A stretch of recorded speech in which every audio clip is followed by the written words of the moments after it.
Good morning to all. Welcome to this third and last panel of the conference before the general conclusions this afternoon. This panel is dedicated to democratic representation by international organizations. We'll have 4 papers and 6 speakers, 2 papers in French, 2 papers in English, and then a general discussion in English. So without further ado, I give the floor to Terry Macdonald for international organizations as orchestrators of represented constituencies, the case of the Global Compact on refugees. Thank you so much. Thank you, Samantha, and everyone for having me here today. I'm really excited to be here. Enjoyed very much the discussions yesterday, and I'm very happy to be kicking off the second day today. So the paper I'm presenting today addresses the question of how practices of international democratic representation can deliver legitimacy to global governance institutions and how IOs can contribute to this kind of legitimising representation. So this actually picks up really nicely on some of the themes of the discussion at the end of the afternoon, segues nicely into the talk today. Because the focus of my discussion of representation, it's a bit different from some other approaches to thinking about representation because it centres legitimacy as a problem and as a value with some kind of independence from the concepts of representation and democracy themselves.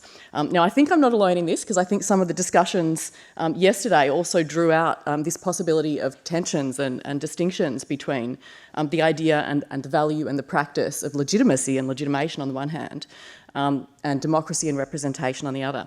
So I'm going to pick up on that and probe it in a little bit more depth, a little bit more systematically, as the basis for the argument that I want to make about a particular kind of contribution that IOs can make to representative, democratic representative practice. What motivates this framing with this focus on legitimacy is a worry that some of the established approaches to thinking about the adaptive redesign of representative democratic institutions for international rather than state contexts has proceeded in a way that leans too much on conceptual analysis of the ideas, the concepts of representation and democracy, and too little on pragmatic, sociologically informed analysis of the underlying political problems of legitimacy that democratic representation is supposed to help remedy.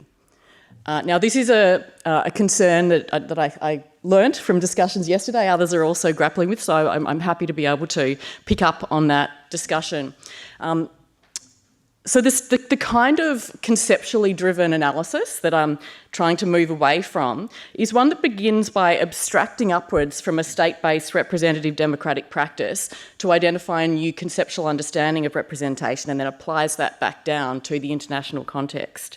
The assumption being that so long as the ideas of representation and democracy remain conceptually intact, that legitimacy will just follow along. That it's just some kind of natural corollary, whether because a normative assumption's made that all representation or democracy is necessarily legitimate, or whether an empirical assumption is made that under all conditions democratic practice, representative practice is going to produce legitimacy. So I'm not persuaded that either of those assumptions is true, but these things can become unbundled and in fact in the context of contemporary democratic legitimacy crises have become unbundled in problematic ways. And so in order to think about how to tackle legitimacy crises in established democratic societies, and in particular how to reconstruct new kinds of representative democratic practice in these new contexts of international governance and organisation, we can't proceed in that way. We actually need to step back and think more about the idea and the practice and the problem of legitimacy itself. And then reconstruct our ideas of representation and democracy in a way that are going to serve as effective functional instruments of that kind of distinctive value. So that's the strategy. I'll say in doing this, the kind of conceptually driven approach that I'm wanting to move away from is one that I've adopted myself in earlier work in global stakeholder democracy. So I'm as guilty as anyone of what I now think is a somewhat flawed approach to this problem.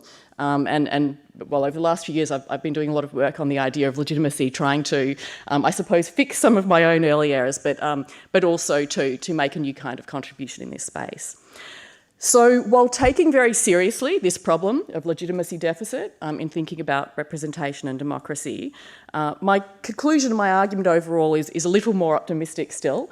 I do want to argue that international democratic representation can support legitimacy, it can contribute to it, but only under certain conditions, only when we constitute representative practices in the right kinds of ways. And this is difficult because the kinds of constituencies that are to be represented don't always, in transnational contexts currently, satisfy the kind of sociological preconditions that are required for legitimising representation. So we need forms of representation that intervene in what I'm calling a kind of practice of constitutive representation. That not only takes transnational constituencies as ready-made peoples or constituencies ready to be represented, but rather interventions need to be made to cultivate the kinds of capacities for collective agency, normative power, to use the term that some others used yesterday, as a starting point for this legitimising practice. So I make an argument about this using and make an argument about the way in which IOs can play a distinctive role in building this new kind of representative practice through what I'm calling the orchestration of this constitutive representation. And I look at this through a case study of the kind of orchestrating role that the UNHCR, alongside the General Assembly, has played in relation to orchestrating refugee constituencies as the kinds of collective agents that can legitimise governance in that refugee protection and assistance space. Okay, so that's the big picture of the problem, the motivation, and the overall contribution the paper tries to make. I'll break it down now and probe in a little bit more depth. First of all, this question of the relationship and tension between practices of democratic legitimation on the one hand and of representation on the other, and then we'll move on to the case. First of all, what's legitimacy as a distinct political problem and value? So I take it that in the context of democratic argument, legitimacy is invoked as a frame for capturing the underlying normative value which democratic institutions should be designed to deliver. There's a lot of confusion about this concept of legitimacy. It's used in diverse ways. There's a lot more I could say about this. As I said, I've spent most of the last 10 years writing a book on this, which I hope is almost finished. So I'll just distill what I take to be the most relevant points on this. That's to say, first of all, when I'm talking about legitimacy here, talking about it, and I take legitimacy to be fundamentally a normative concept.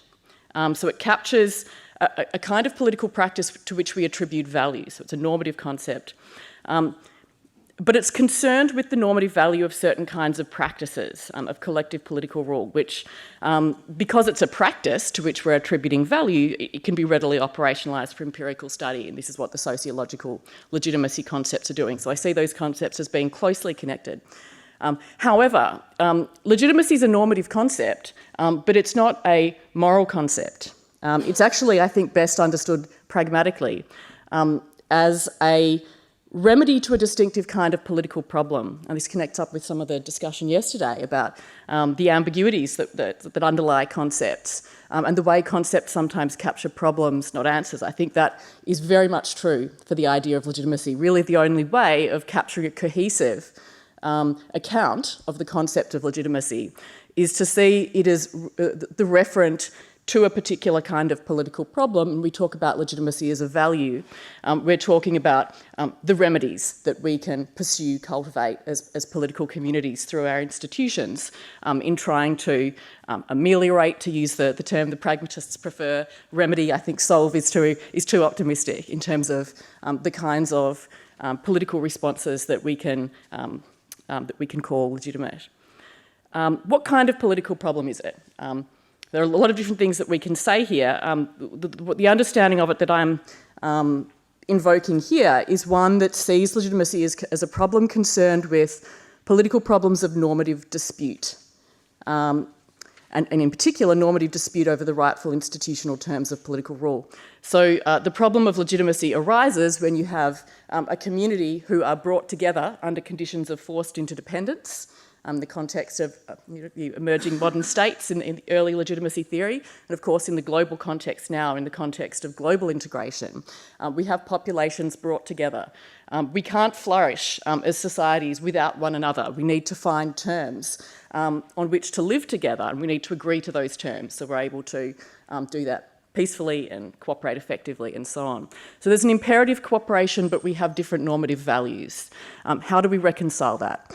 And the value of legitimacy, a concern with the problem of legitimacy, directs us to resolve that in a way that does two things. One, that enables us to achieve beneficial cooperations as a kind of instrumental value. But on the other hand, it directs us to resolve that tension in a way that respect the self-determining capabilities of all the political actors engaged.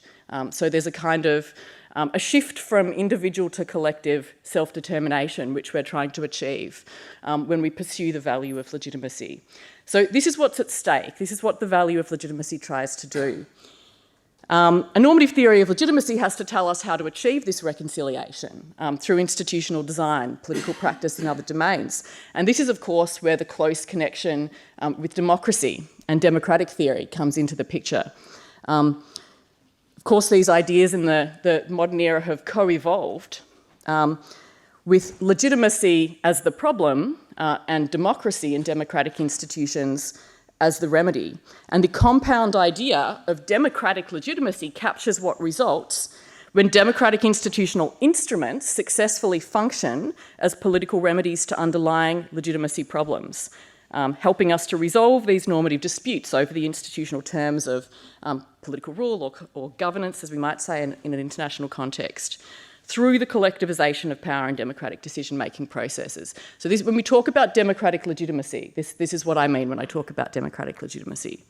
And importantly, and this is really crucial for the move to thinking about representation and democratically legitimising forms of representation, there is no normative or empirical necessity in this conjunction between legitimacy, what's going to count as a successful remedy or an acceptable remedy to this political problem of normative dispute under conditions of interdependence, and instruments that we call democratic.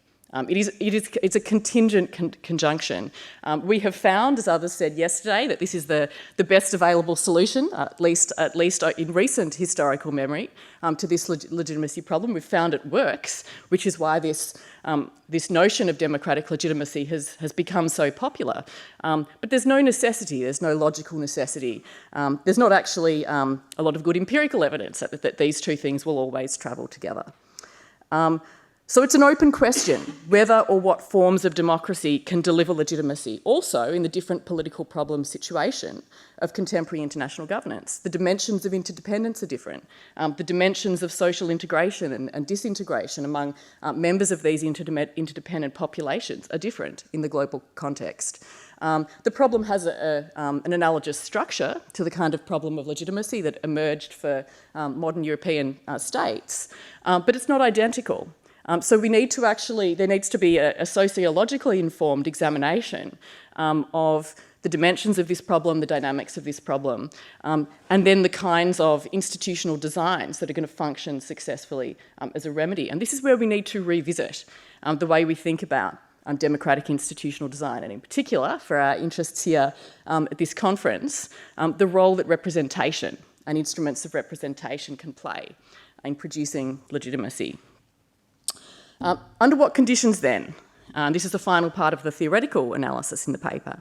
Under what conditions does representation support democratic legitimacy? Now, it's actually, to me, surprising that there's so little systematic analysis of this question in contemporary democratic theory, of the conditions under which, the ways in which representative practice can produce legitimacy. As I said, a lot of recent work in representative theory has been more conceptual in nature and has been talking about what it is to make present something absent, quite independently from this underlying political problem of normative dispute and how we might resolve it under particular sociological conditions. So that's problematic, that's a gap in our understanding. There's a lot more that can be said about this than I have time to say today, but briefly, I think that the problem in this representative literature has been that the focus in thinking about how to make representation legitimacy has been on the idea of inclusion. So we just need to make sure that the right constituencies are included, that they're represented.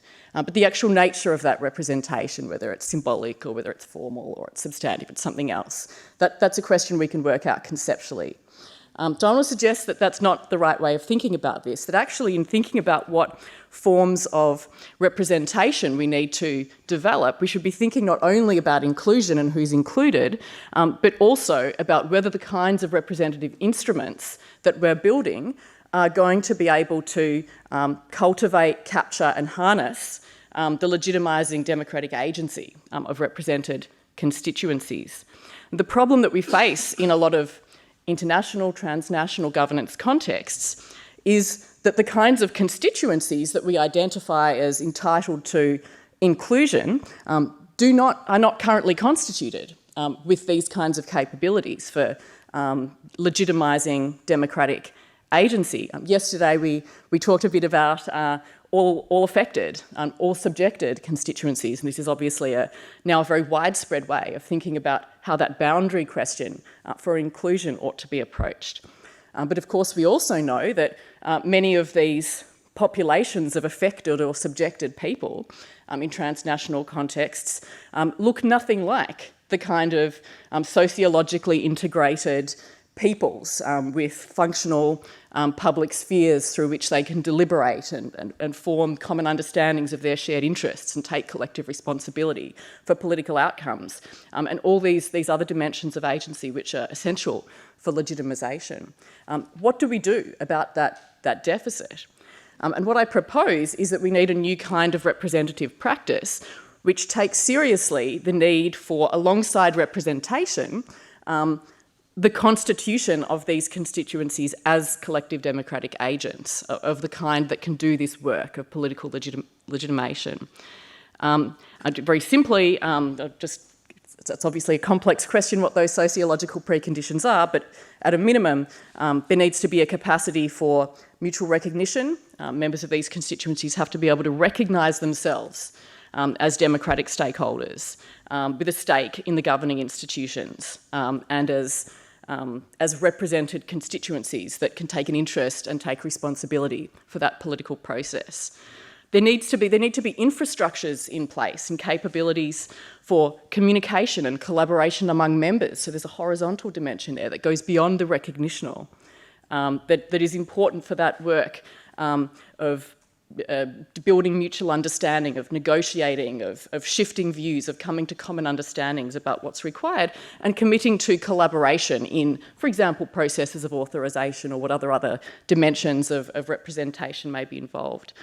And thirdly, there needs to be a capacity and a commitment to political responsibility, not just for pursuing one's own interest, but also for the larger common good of the larger cooperative project, the larger governance system through which this representation is going to take place. And that's because legitimacy at its heart, the problem that needs to be solved is one of normative dispute. It's not just about advancing interests, it's about people with different interests and different values coming together and working it out, which means some compromises, some sacrifices, some burdens need to be assumed by anyone who wants to have this, the benefit of democratic empowerment. You need to, of course, assume along with that the burdens of political responsibility for the whole. These capacities are not just naturally occurring in any kind of transnational constituency that may be impacted by an international institution or governance process, but they need to be actively cultivated as a political project in itself. So the kind of political interventions that are involved in cultivating these capabilities within transnational, international constituencies as a prerequisite for representation to be able to generate legitimacy, this is the kind of representative work that in the paper I call constitutive representation. It's obviously got some relationship to the constructivist representation that was raised and discussed a little yesterday afternoon, but the constructivist representation tends to focus on identity and sort of symbolic articulation of of identity categories, whereas the kind of work that I'm talking about here as constitutive representation goes beyond the symbolic and the construction of identity, and incorporates these more material sociological dimensions of infrastructure building, collaboration building, and so on. Okay, so that's what needs to be done. How can international organisations help? This is, of course, where we get to the second part of the paper.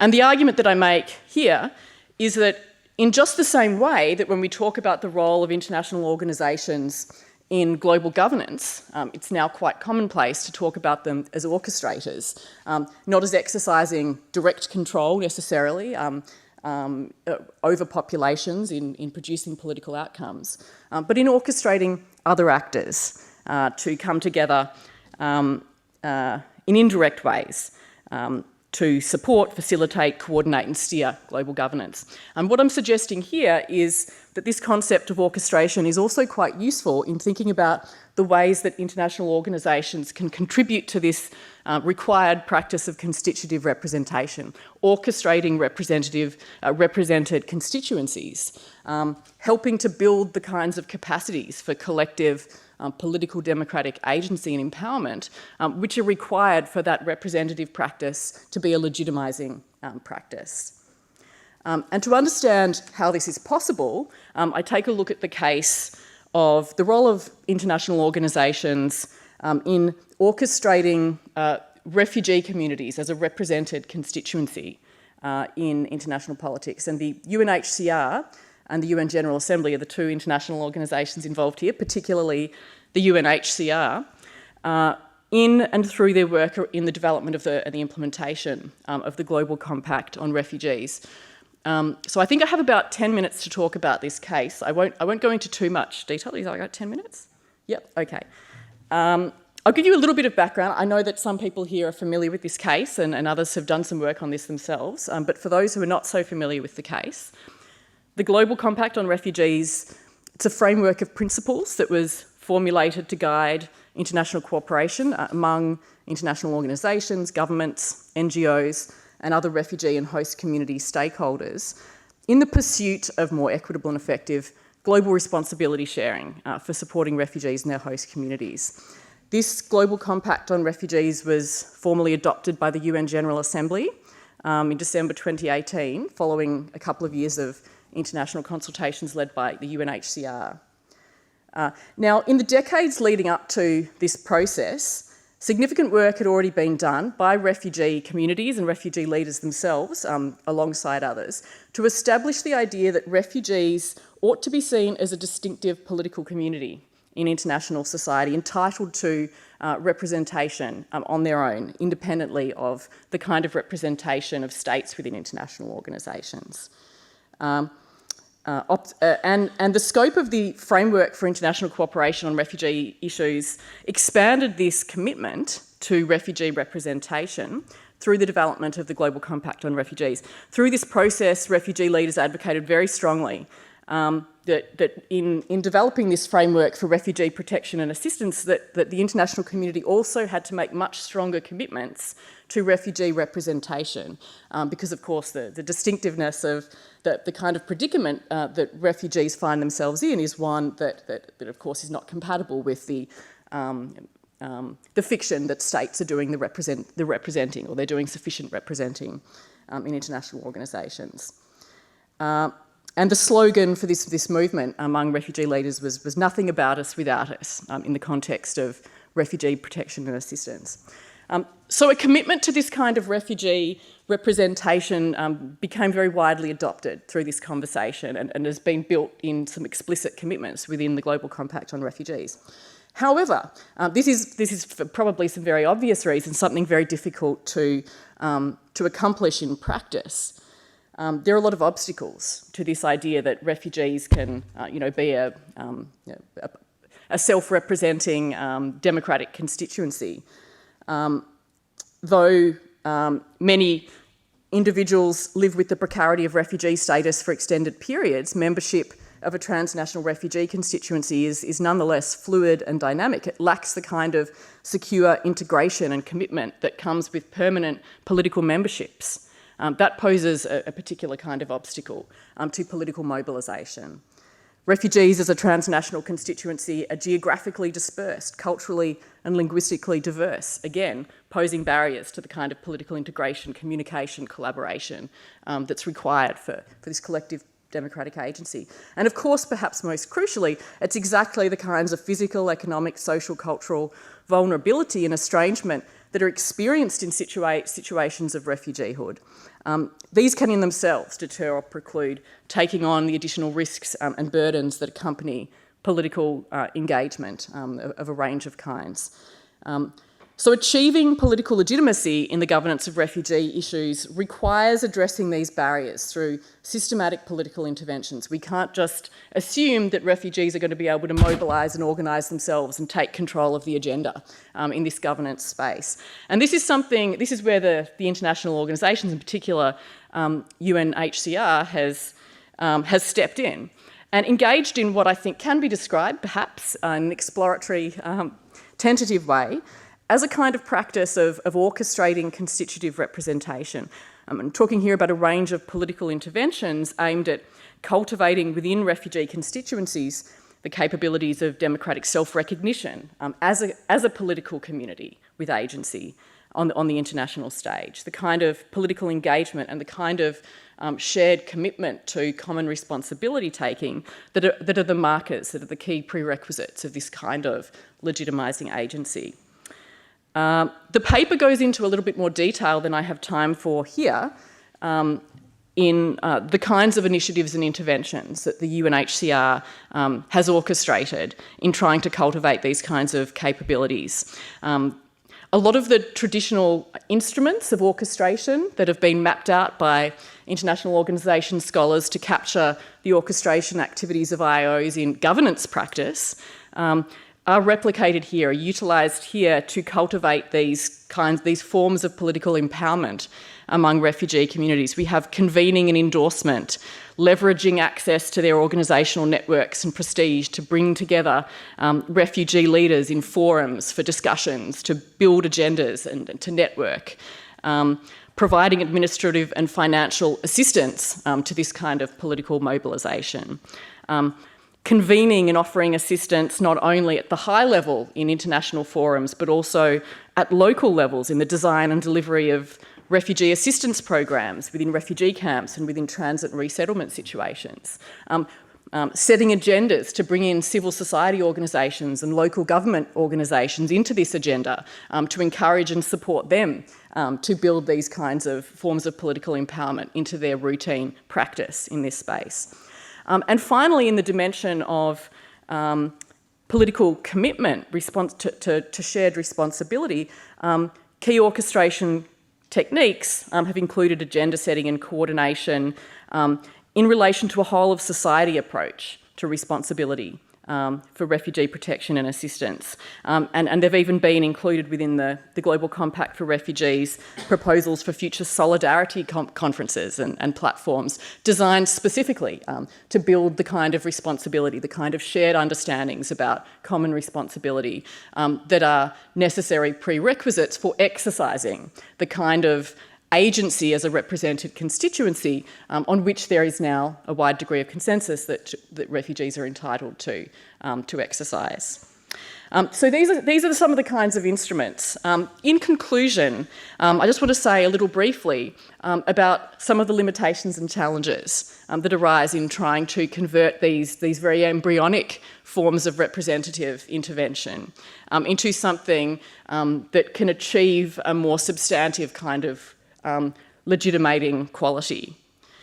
So first of all, these efforts to orchestrate refugee constituencies' democratic self-recognition, they raise questions about whether those refugee leaders that have been selected for an invitation through these UNHCR networks can reflect the wide diversity of refugee experience, particularly the experience of those in the most marginalised and vulnerable positions. There are worries here about tokenisation. that you just sort of pick a few privileged, politically palatable refugee leaders and bring them along and you create a facade of legitimacy without really bringing on board those who are most in need of political empowerment. At the same time, the orchestration instruments for fostering refugees' political engagement at localised levels are just not sufficient to overcome the deeper sources of vulnerability, economic precarity, social exclusion and future uncertainty that work to undermine secure opportunities for refugees' community and collaborative political participation. And similarly work to orchestrate refugee constituencies' responsible political commitment in the domain of responsibility sharing. It faces related constraints due to risks and worries from some refugee advocates and leaders that political discourse around shared responsibility may be used by unscrupulous governments and others in contexts of persistent power asymmetry to shift burdens prematurely and inappropriately from governments onto refugee communities themselves without adequate capacity and support to actually uphold them. So there's a range of risks and worries and concerns here. It's an incredibly difficult thing to try to achieve. Now, of course, some aspects of these challenges might be partly overcome through greater investment of political capital and material resources by IOs and others in the scope of their orchestration efforts. But of course, many of these barriers have deeper structural drivers that can't be adequately overcome by IOs acting alone within their siloed fields of governance responsibility.